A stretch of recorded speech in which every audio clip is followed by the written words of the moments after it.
بسم اللہ الرحمن الرحیم۔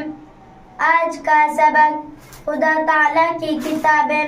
سوال نمبر 1، توریت اور زبور اور انجیل کا آسمانی کتابیں ہونا کیسے معلوم ہوا؟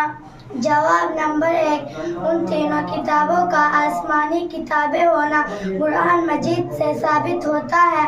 توریت کے بارے میں اللہ تعالیٰ نے فرمایا ہے، اِنَّا أَنزَلْنَا التَّوْرَاةَ فِيهَا هُدًى وَنُورٌ، یعنی بے شک ہم نے توریت اتاری، اس میں ہدایت اور نور ہے۔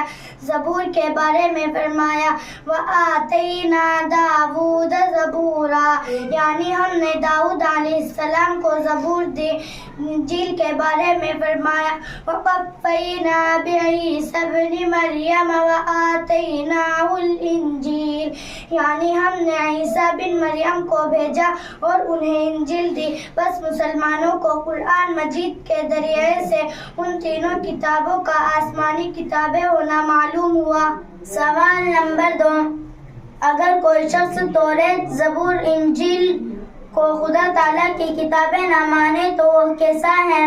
جواب نمبر 2، ایسا شخص کافر ہے، کیونکہ ان کتابوں کا خدا کی کتابیں ہونا، قرآن مجید سے ثابت ہونا، جو شخص ان کو خدا کی کتابیں نہیں مانتا وہ قرآن مجید کی بتائی ہوئی بات کو نہیں مانتا، اور قرآن مجید کی بتائی ہوئی بات کو نہ مانے وہ کافر ہے۔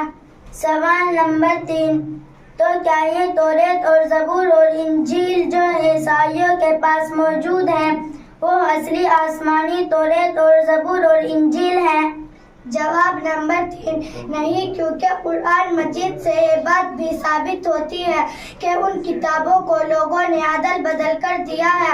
موجودہ توریت، زبور، انجیل وہ ایسی آسمانی کتابیں نہیں ہیں، بلکہ ان تحریف عدل بدل ہوتی ہے۔ اس لیے ان موجودہ تینوں کتابوں کے متفق یہ یقین نہیں رکھنا چاہیے کہ یہ اصلی آسمانی کتابیں ہیں۔ سوال نمبر 4، یہ کیسے معلوم ہوا کہ بعض پیغمبروں پر صحیفے اترے تھے؟ جواب نمبر 4، قرآن مجید سے ثابت ہے کہ بعض پیغمبروں پر صحیفے نازل ہوئے تھے۔ حضرت ابراہیم علیہ السلام کے صحیفوں کا ذکر سورہ سبح اسم ربک الاعلی میں موجود ہے۔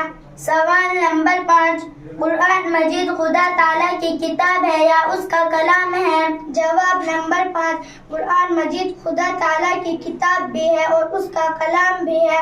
قرآن مجید میں اس کو کتاب اللہ بھی فرمایا گیا ہے اور کلام اللہ بھی۔ سوال نمبر 6، توریت، زبور، انجیل اور قرآن مجید سے افضل کون سی کتاب ہے؟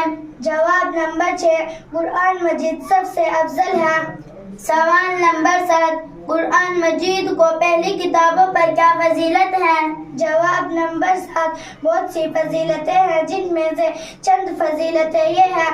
اول یہ کہ قرآن مجید ایک ایک حرف اور ایک ایک لفظ محفوظ ہے، اس میں ایک نقطے کی کمی بیشی نہیں ہوئی اور قیامت تک ہو سکے گی، اور پہلی کتابوں میں لوگوں نے تحریف کر ڈالی۔ دوسری یہ کہ قرآن مجید کی نظم عبارت معجزے، یعنی ایسے اونچے درجے کی عبارت ہے کہ قرآن مجید کی چھوٹی سے چھوٹی صورت کے مثل بھی کوئی شخص نہیں بنا سکتا۔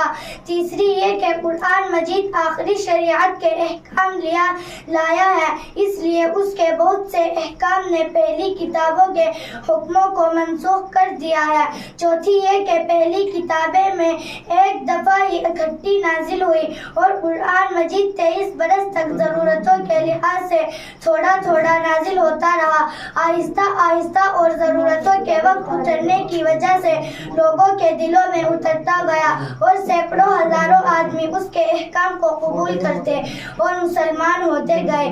پانچویں یہ کہ قرآن مجید ہزاروں لاکھوں مسلمانوں کے سینوں میں محفوظ ہے اور یہ سینہ بسینہ حفاظت رسول کریم صلی اللہ علیہ وسلم کے مبارک زمانے سے آج تک برابر چلی آتی ہے اور انشاءاللہ تعالی قیامت تک جاری رہے گی۔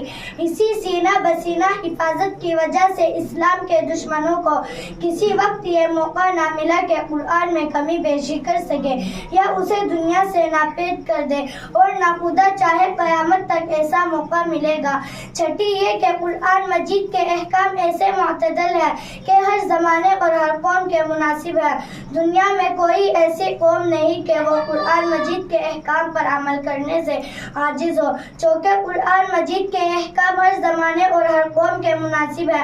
اس لیے قرآن مجید کے نازل ہونے کے بعد کسی دوسری شریعت اور کسی دوسری آسمانی کتاب کی حاجت باقی نہیں رہی، اور رسول اللہ صلی اللہ علیہ وسلم کی رسالت تمام دنیا کے لیے عام کر دی گئی۔